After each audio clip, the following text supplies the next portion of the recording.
আসসালামু আলাইকুম এভরিওয়ান, আশা করছি সকলে ভালো আছেন। আমাদের আজকের রেসিপি দুটি পিঠা অথবা ভাপা পিঠা। আশা করছি আপনাদের সকলের কাছে ভালো লাগবে। ভালো লাগলে অবশ্যই আমাকে একটু সাপোর্ট করে যাবেন। আর এই পিঠা বানাতে সর্বোচ্চ মাত্র 10 মিনিট সময় লাগবে, এর বেশি কিন্তু লাগবে না। তো চলুন দেখে আসি আমি কিভাবে এই পিঠাটা বানাচ্ছি।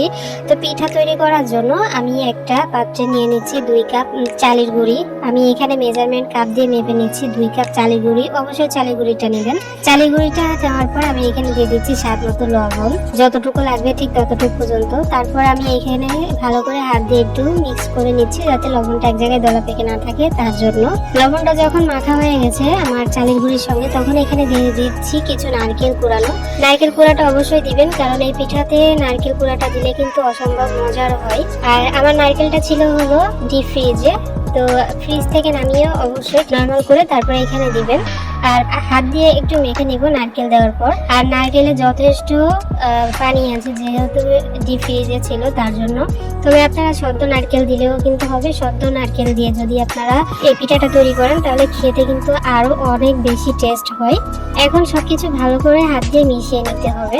আর দেখতে পাচ্ছেন খুব সুন্দর করে মিশিয়ে নিচ্ছি। মিশানোর পর আমি এখানে দিয়ে দিচ্ছি পানি, অল্প অল্প পানি অ্যাড করে। আমি এখানে একদম ঠিক ভাপা পিঠা যেরকম আমরা তৈরি করি, গুড় দিয়ে যেভাবে নারকেল দিয়ে আমরা ভাপা পিঠা তৈরি করি, ঠিক সেভাবে আর কি গুঁড়িটা মানে চালের গুঁড়িটা এরকম ভাবে পানি দিয়ে মিক্স করে নিতে হবে। তো যখন দেখবেন যে পানি দিয়ে মিক্স করার পর এরকম মুখ করা যাচ্ছে কিন্তু ভেঙে যাচ্ছে না, দলা হয়ে আছে, হাত দিলে ভেঙে যাচ্ছে, ঠিক ততক্ষণ পর্যন্ত আর কি পানি দিয়ে দিয়ে তারপর আপনারা এরকম সুন্দর করে চালের গুঁড়িটাকে মিক্স করে নেবেন। তো চালের গুঁড়িটা যখন আমার ভালোভাবে পানির সঙ্গে মেশানো হয়ে গেছে, তখন আমি এখানে ছোট ছোট মুঠ করে নিচ্ছি। আপনারা চাইলে এরকম ঝুড়ি ঝুড়িও রাখতে পারেন। তো আমি কিছুটা মুঠ মানে কয়েকটা মুঠ করে নিলাম আর কি। তো দেখতে পাচ্ছেন আমার পিঠা ভাপানোর জন্য একদম রেডি হয়ে গেছে। তারপর চলে এসেছি চুলায়। চুলায় আগে থেকে আমি কিছুটা পানি দিয়ে গরম করতে দিয়েছিলাম। তো একটা পাত্রে মানে পাতিলের মধ্যে পানি দিয়ে দিয়েছি, আর দিয়ে দিচ্ছি একটা ছাঁকনি মানে ওই আটা, তারপরে চালের গুঁড়ো যে ছাঁকনির মধ্যে দিয়ে টালা হয় সেটা দিচ্ছি। আপনাদের কাছে যদি স্টিম করার জন্য কোনো ঝাঁঝরি থাকে তাহলে আপনারা দিতে পারবেন, কোনো সমস্যা হবে না।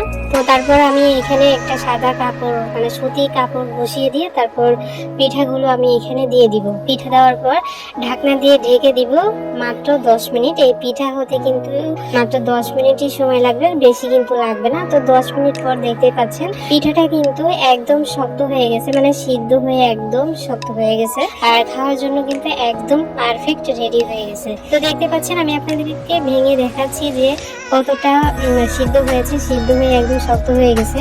আপনারা এই পিঠাটা গরুর মাংস অথবা হাঁসের মাংস দিয়েও কিন্তু পরিবেশন করতে পারবেন। তো আমার কাছে কোনো মাংসের ঝোল টোল কোনো কিছুই নাই, এই জন্য আমি আপনাদেরকে এমনি দেখিয়ে দিলাম। তবে এই পিঠাটা খেতে কিন্তু খুবই মজা। আপনি মাংসের ঝোল দিয়ে খান বা এমনি খান, অসম্ভব মজা। আশা করছি ভালো লেগেছে। সবাই ভালো থাকবেন, সুস্থ থাকবেন। আল্লাহ হাফেজ।